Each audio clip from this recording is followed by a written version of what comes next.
Well, this is a topic that's near to our hearts. I mean, when we first got here, we saw that there was no equity in this system in a district such as ours. We had kids that were divided based on adult perception of being smart or needing help, and not all our kids were getting access to core.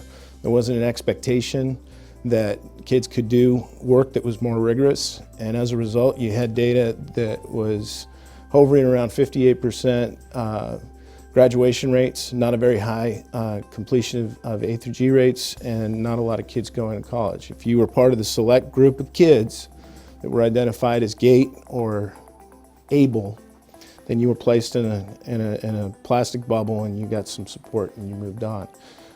Really what we found is that it was crippling so many children that had tons of potential. We wanted to take the adult perception away from what kids could and could not do and make sure we had a system in place that supported every child. And that meant every kid who wants access to higher learning courses got it. That meant our regular core classes from pre-K all the way up through 12th grade had the same expectations for all kids. And so we spent a lot of time professional development, curriculum alignment, making sure that our 11th and 12th grade courses were clearly articulated with the universities.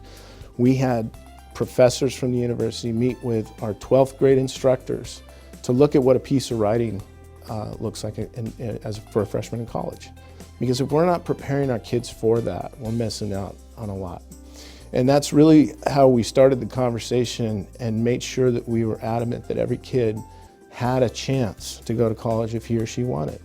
Part of that comes with a lot of challenges. You had to reframe the way instructors thought about teaching, because when you have a few GATE kids, a few SPED kids, and everything in between in every single classroom in this district, you're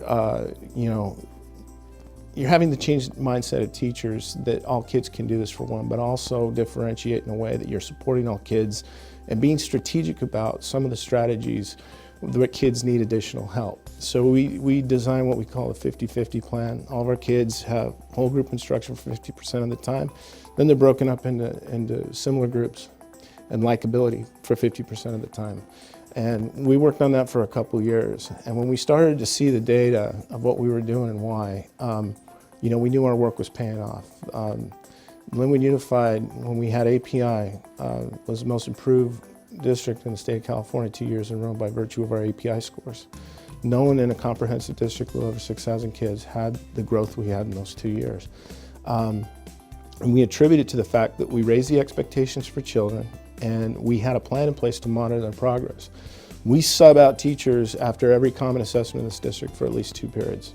And they plan and talk about data in course-like teams with facilitation with the principal, and come up with strategies and agreements as to what they're going to do to respond to that data. So the plan is in place. Now we're in a ballpark that is, we've had some success. Our graduation rates have grown considerably. 82% at one high school, 89% at the other. And we have more kids going to college than we ever have, in the history of this district. And it's just because that is the expectation for the adults on campus, to make sure that every kid receives the type of support that they deserve and that they have access to those classes. Prior to that, they did not. And so it's really important to understand that through our AP courses, our honors courses, any kid can take those. There is no barrier that keeps them out. It's the kid's choice. And so everything that we have done and some of the strategies that we've discussed came through our strategic plan. And really, the voices of our community, our kids, everybody, every stakeholder group was represented through that process. And we spent about 6 days together. And we found that in addition to equity and access, one of the big themes that emerged was cultural proficiency or diversity training. Those were gaps in our system. We had some issues with some of our groups. We even had, more of a challenge with some of the adults that we had on our campuses that needed support in this area. And so we vetted out some firms, and our parents were pretty active also in reaching out to certain groups. And after a series of interviews, we contracted with Generation Ready to do this work. And really, if we're not modeling this behavior as adults, our kids are going to have a tough time in our system. And a lot of times, it's a lack of information. It's a lack of understanding. And so for us, we look at diversity and cultural proficiency as such an asset, for our kids, for our organization, and it wasn't being used to move our district forward. It was there as a roadblock because people didn't understand types of phrases, nuances that really cripple kids as opposed to, understanding where they're coming from and changing our own way of thinking, our own way of discussing things with children, and our own behaviors so that kids felt like they were part of the solution. So we've made a commitment, in the last several years to train all of our school employees. And that includes classified, our custodians, our teachers' aides, secretaries, you name it, in addition to our teaching staff, because it starts there.